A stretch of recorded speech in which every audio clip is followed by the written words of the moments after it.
Hello friends, जय हिंद। This is Shweta. Welcome to my YouTube channel Gyankunj with Shweta में आपका स्वागत है। कैसे हो आप लोग? आशा करते हैं कि आप लोग बहुत अच्छे होंगे, स्वस्थ होंगे, मस्त होंगे, अपना स्टडी करते रहे होंगे। और जो लोग भी मेरे चैनल पे नए हैं तो प्लीज़ चैनल को सब्सक्राइब करिएगा, वीडियोज़ को लाइक करिएगा। तो आज हम लोग बात करेंगे एक नए टॉपिक के बारे में। आप लोगों को पता होगा कि जो खान सर की एक बुक है पॉकेट जीके के नाम से, सभी के पास होगी भी, नहीं भी होगी। तो आज हम लोग उस बुक को पूरे रीड करेंगे अच्छे तरीके से, ठीक है। तो हर एक सब्जेक्ट के बारे में हम लोग पढ़ेंगे। जैसे आज का ये वीडियो रहेगा तो हिस्ट्री से रहेगा। तो हिस्ट्री में हम लोग प्राचीन जो भारतीय इतिहास के स्रोत, इससे हम लोग पढ़ेंगे धीरे धीरे कर करके मध्यकालीन भारत और आधुनिक कालीन भारत और भूगोल से भी रिलेटेड मैं वीडियो लाऊंगी। ये बुक को हम लोग अच्छे से पढ़ेंगे और समझेंगे, ठीक है। ये बहुत अच्छा वीडियो रहेगा आप लोगों के लिए, बहुत ही हेल्पफुल रहेगा और सारे एग्ज़ाम्स के लिए इम्पॉर्टेंट रहेंगे। तो चलिए ज़्यादा टाइम नहीं लेते हुए वीडियो को स्टार्ट करते हैं। तो चलिए पढ़ाई करते हैं, पढ़ते हैं। हम लोग एक एक टॉपिक करके हम लोग समझेंगे, सीरियल वाइज से पढ़ेंगे, ठीक है। तो देखिए इसमें आप लोगों को ये देखिए, भारतीय जो है प्राचीन भारतीय इतिहास के स्रोत। देखिए इसको बांटा गया है 3 भागों में। तो एक पहला है पुरातात्विक स्रोत, और सेकंड है साहित्यिक स्रोत, और थर्ड है विदेशी जो यात्रियों के विवरण, ठीक है। 1 मिनट। विदेशी यात्रियों के विवरण 3 है। 3 को बांटा गया है कि देखिए पुरातात्विक जो स्रोत है उसको 2 भागों में बांटा गया, धार्मिक स्रोत और लौकिक साहित्य, ठीक है। तो हम लोग पहले इसको पुरातात्विक के बारे में समझेंगे, फर्स्ट वाला, ठीक है। तो पुरातात्विक क्या है? देखिए अभिलेख के बारे में दिया गया है, ठीक है। अभिलेख के बारे में हम लोग पढ़ते हैं। क्या है? फर्स्ट में पढ़ते हैं कि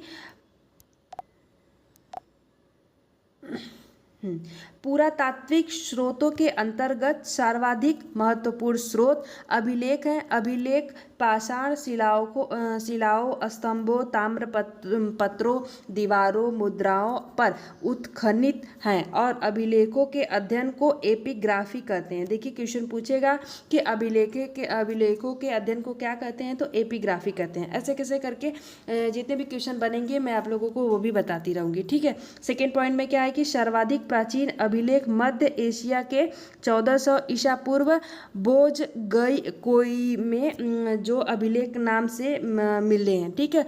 बोगजकोई।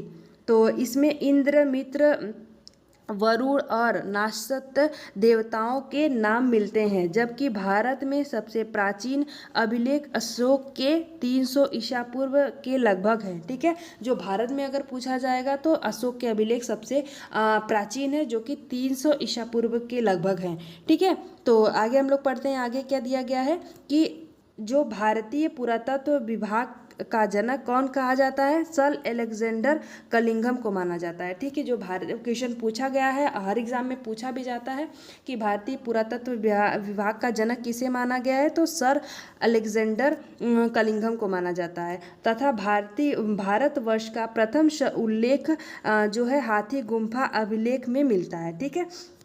भारतवर्ष का प्रथम उल्लेख, ठीक है, हाथी गुम्फा अभिलेख में मिलता है। यवन राजदूत हेलियोडोरस का बेसन नगर विदिशा को गरुड़ स्तंभ लेख प्राप्त होता है, जिसमें मध्य भारत में भागवत धर्म विकसित होने का प्रमाण मिलता है, ठीक है।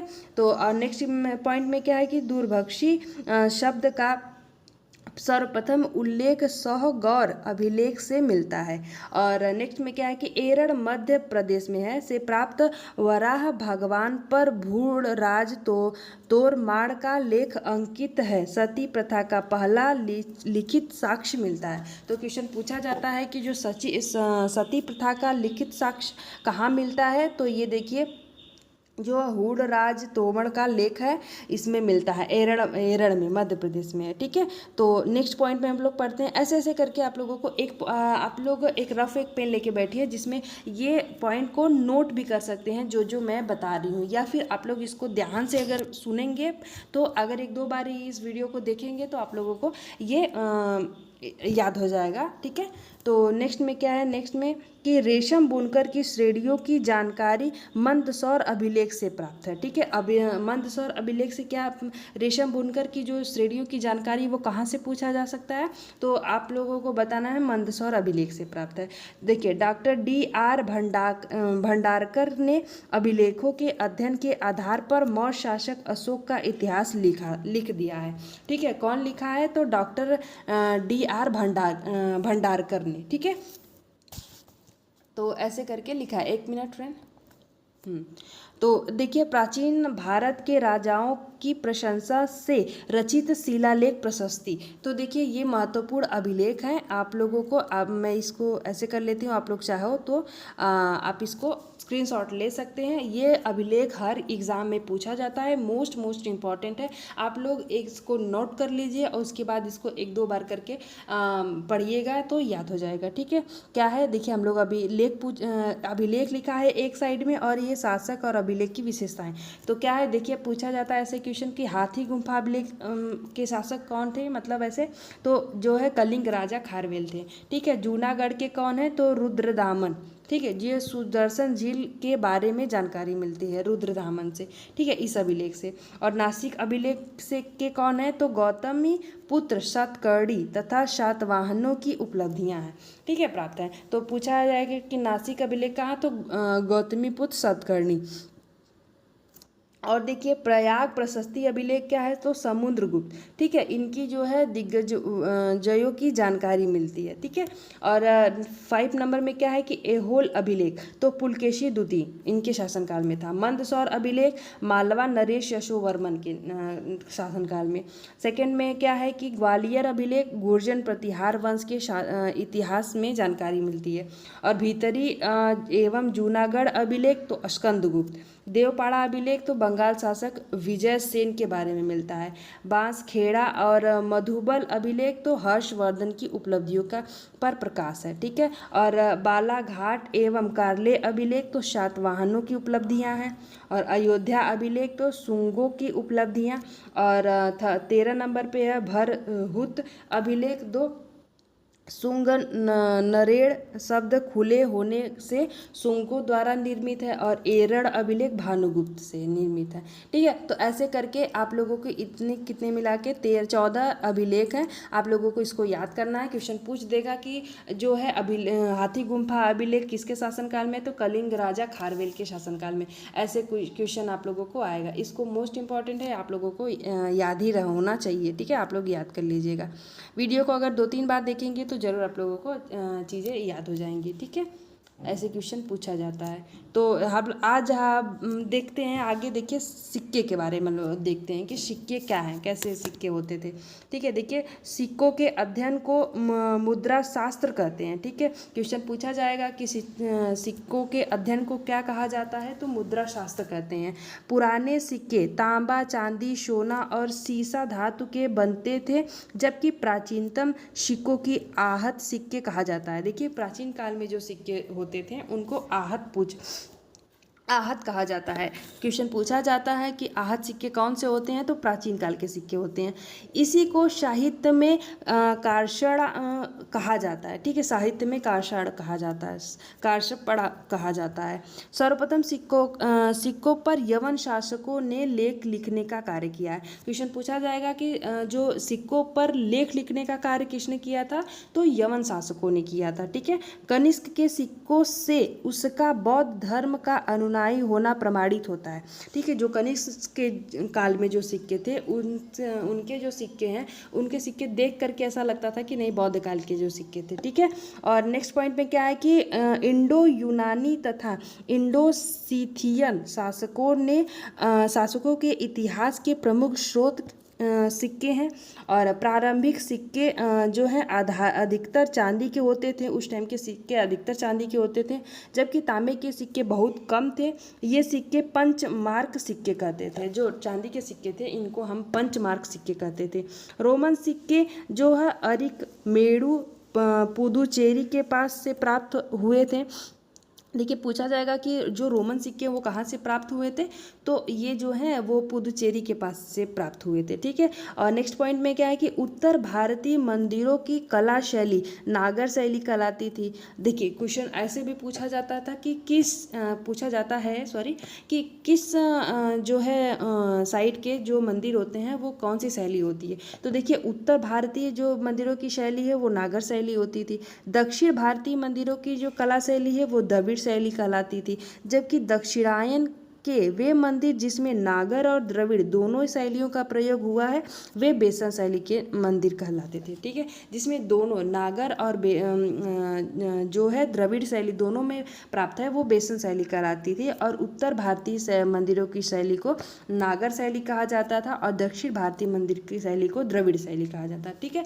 आई होप कि आप लोगों को ये सब चीज़ें अच्छी लग रही होंगी, तो प्लीज़ चैनल को सब्सक्राइब करिएगा, वीडियोस को लाइक करिएगा।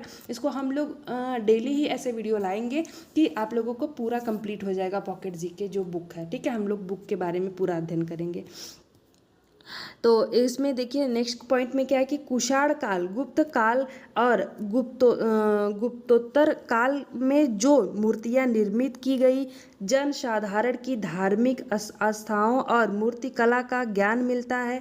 और नेक्स्ट पॉइंट में है कि भरहुत, बोध गया, सांची और अमरावती की मूर्त कला में जन सामान्य के जीवन की यथार्थ झांकी मिलती है, ठीक है। और नेक्स्ट पॉइंट में क्या है कि अजंता गुफा में उत्तीर्ण माता और शिशु तथा मरणासन और राजकुमारी जैसे चित्रों की शाश्वतता स्वरकालिक है, जिससे गुप्तकालीन कलात्मक और तत्कालीन जीवन की झलक मिलती है, ठीक है। तो ये भी क्वेश्चन पूछा जा सकता है। तो नेक्स्ट में हम लोग देखते हैं, देखिए साहित्यिक स्रोत के बारे में हम लोग पढ़ते हैं। ऐसे ऐसे पॉइंट करके आप लोगों को आएंगे, डेली हम लोग एक एक पॉइंट करके कंप्लीट करेंगे, ठीक है। अभी क्या चल रहा है, प्राचीन भारतीय इतिहास के स्रोत, ठीक है। आप लोग प्राचीन भारतीय इतिहास के स्रोत के बारे में जान रहे हैं, ठीक है। एक भी पॉइंट नहीं छूटेगा इस वीडियो इस जितने भी बुक में जो पॉइंट दिए गए हैं, एक भी पॉइंट मिस नहीं होगा, सारे ही मैं पॉइंट क्लियर करके आप लोगों को बताऊंगी, ठीक है।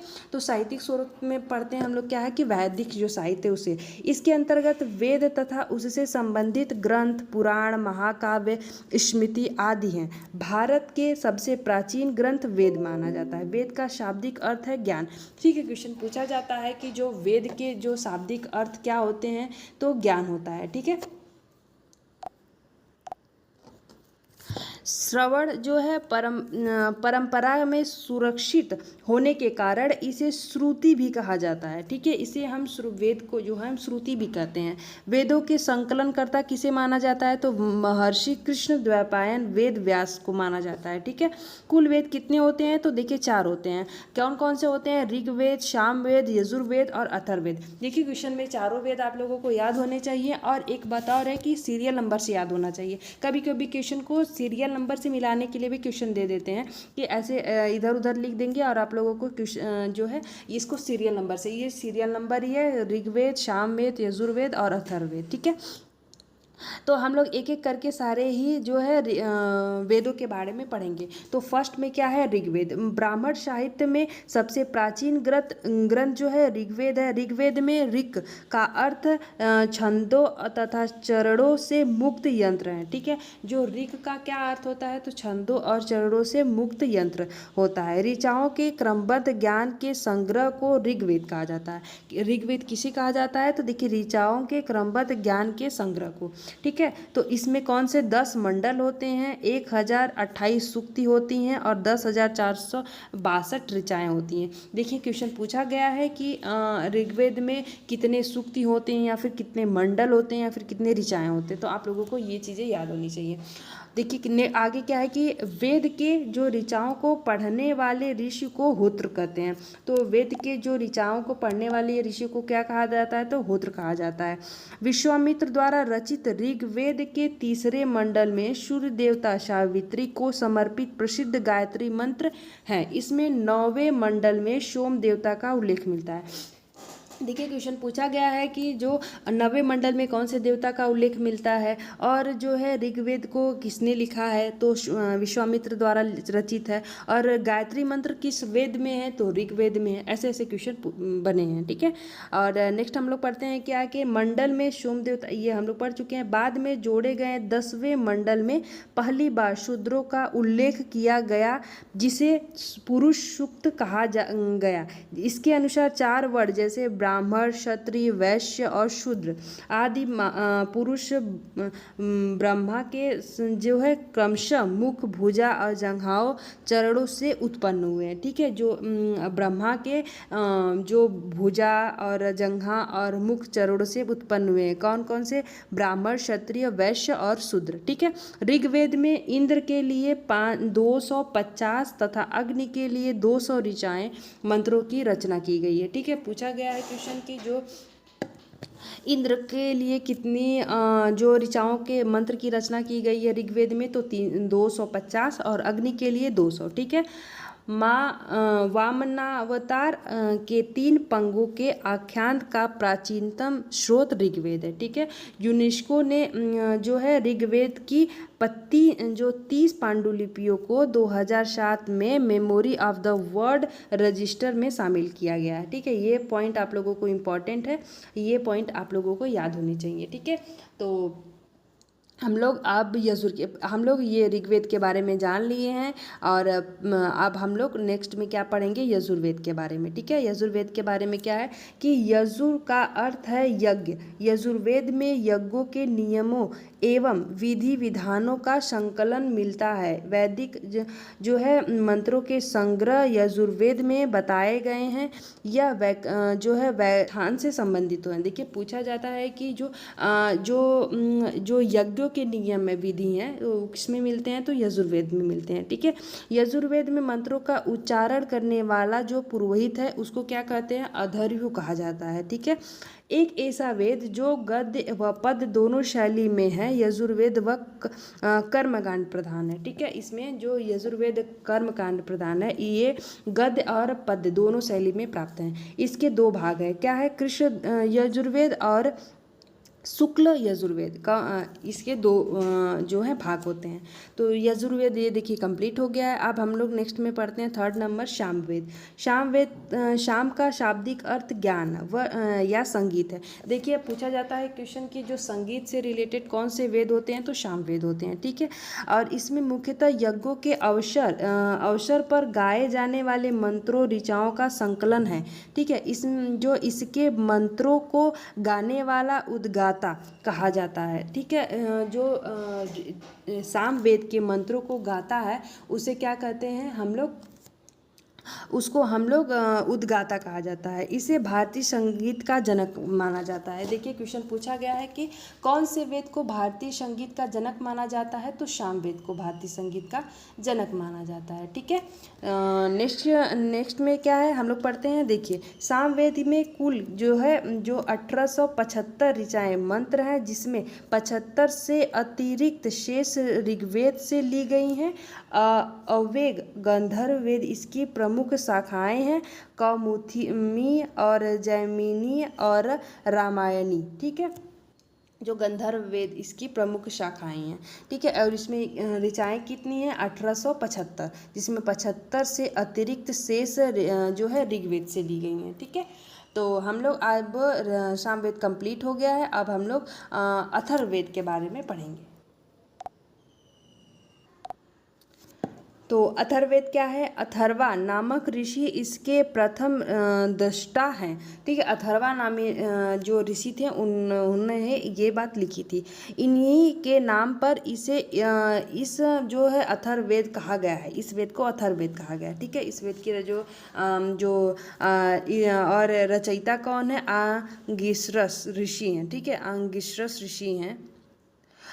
इसे अथर्वा गिरस वेद भी कहा जाता है, ठीक है। अथर्वा गिरस वेद भी कहा जाता है। इसे भैजस वेद भी कहा जाता है, वैसस वेद भी कहा जाता है। इस वेद में सर्वप्रथम सती प्रथा का उल्लेख किया गया है, ठीक है। देखिए क्वेश्चन पूछा गया जाएगा कि जो सती प्रथा का उल्लेख किसमें किया गया है, तो जो है वो अथर्ववेद में किया गया है, ठीक है। और इसकी रचना सबसे अंत में हुई है और इसमें कुल कितने 20 कांड है और 700 जो है 31 सूक्ति है और इसमें जो है 5,900 जो है 87 मंत्र हैं, ठीक है। और इसमें लगभग 1200 जो मंत्र ऋग्वेद से उद्गत हैं, ठीक है। जो है अथर्ववेद में जो 1200 मंत्र हैं वो ऋग्वेद से उद्गत हैं और इसमें सूक्ति 731 है, ठीक है। तो ये सब चीज़ें आप लोग पढ़ लीजिएगा, याद मतलब इसको अगर आप 1-2 बार देखेंगे तो याद हो जाएगा। तो और नेक्स्ट में क्या है देखिए, यह भौतिकवादी वेद है और इसमें सामान्य पुरुषों के विचारों तथा जो है अंधविश्वासों का विवरण मिलता है। इसमें जादू टोने टोटके का उल्लेख किया गया है। देखिए अथर्ववेद में ही जानू पूछा जाएगा क्वेश्चन कि जादू टोने टोटके का किस में मिलता है, कौन से वेद में, तो अथर्ववेद में मिलता है, ठीक है, उल्लेख मिलता है। इसमें चिकित्सा पद्धतियों व औषधियों का उल्लेख मिलता है, ठीक है। और इसका उपवेद जो है वो शिल्प वेद है। देखिए अथर्ववेद का उपवेद कौन सा है, तो शिल्प वेद है, ठीक है।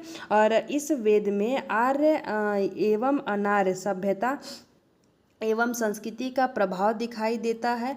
और क्या है, अथर्ववेद में परीक्षित को कुरुओं का राजा कहा गया है। इसमें सभा एवं समिति को प्रजापति की 2 पुत्रियां कहा जाता है। देखिए क्वेश्चन ये आया हुआ है, ये जो है बीपीएससी का जो एग्ज़ाम हुआ था उसमें भी क्वेश्चन आया हुआ है, सभा एवं समिति जो है वो प्रजापति की 2 पुत्रियां हैं। तो ये जितने भी ये बुक है इसमें सारे ही इंपॉर्टेंट क्वेश्चन है, सारे ही क्वेश्चन आए हुए हैं, आप लोगों को पता भी होगा।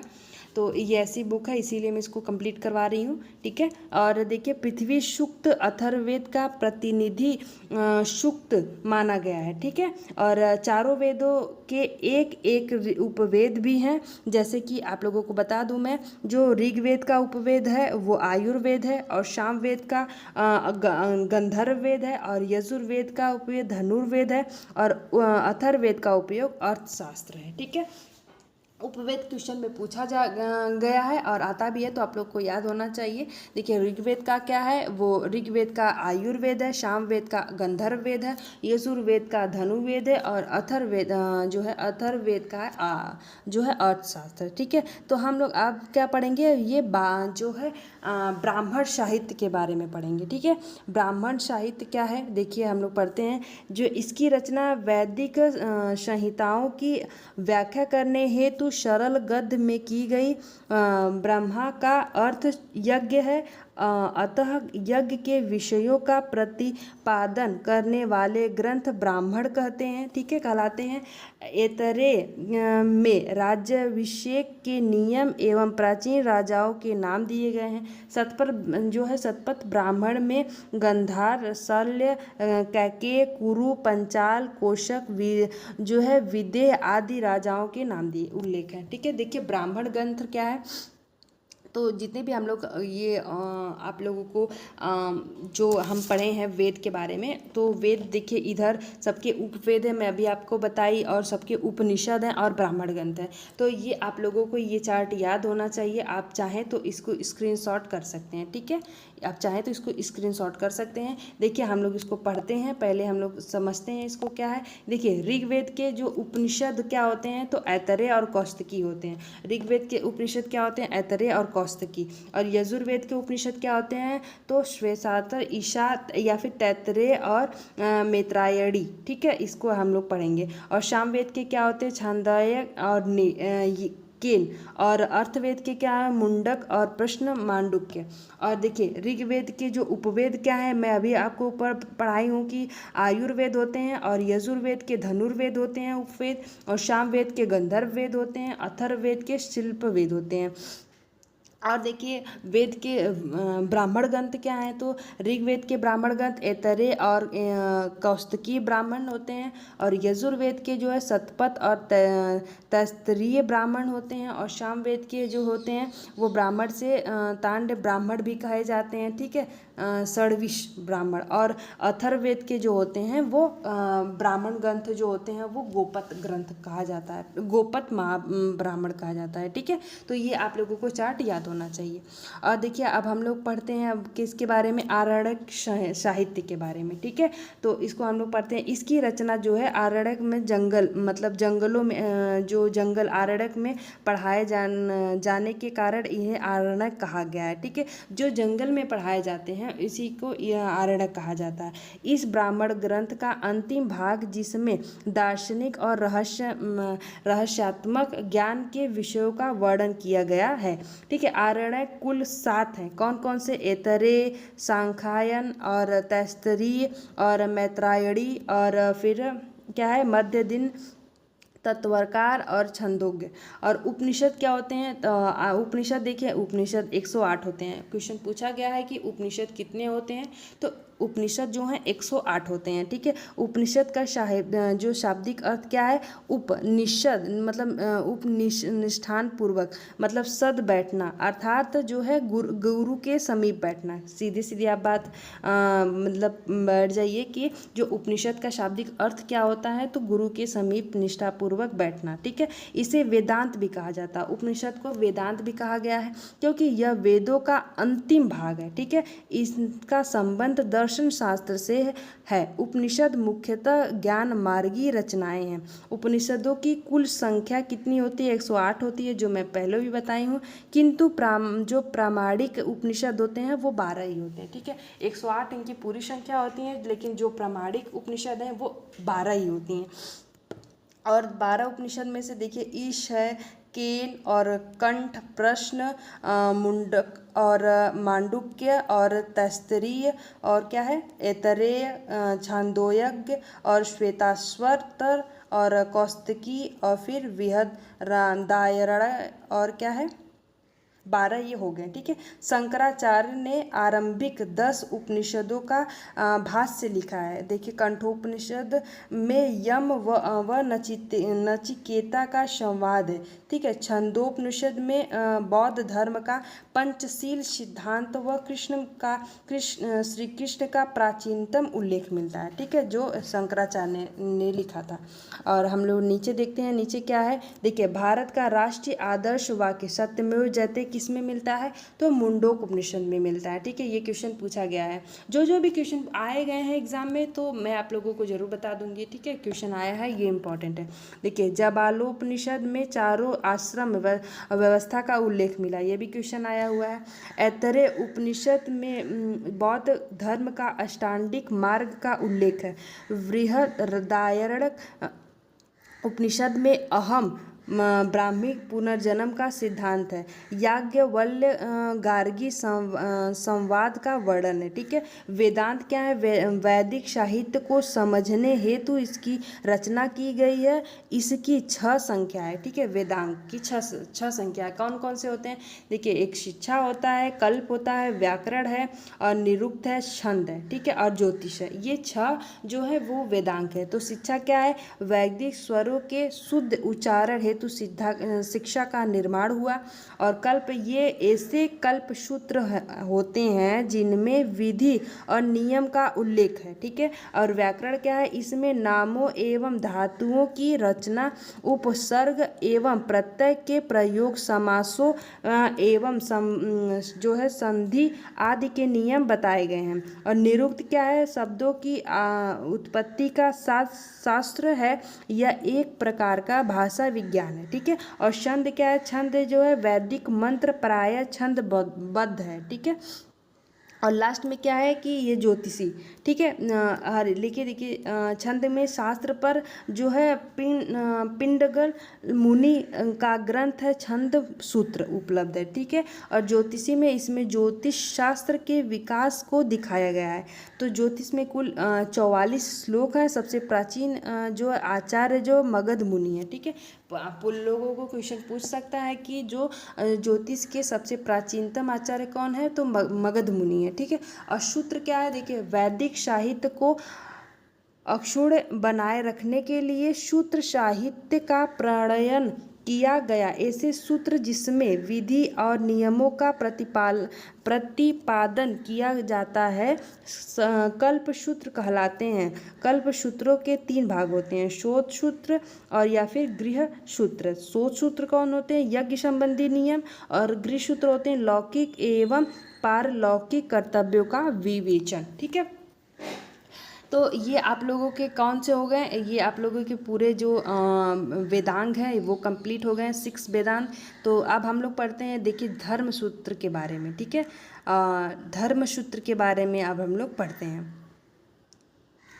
तो देखिए ये पूरा ही आप लोगों का है। ठीक है, अब हम लोग यहाँ तक कंप्लीट करेंगे, ज़्यादा लंबा वीडियो नहीं बनाएंगे।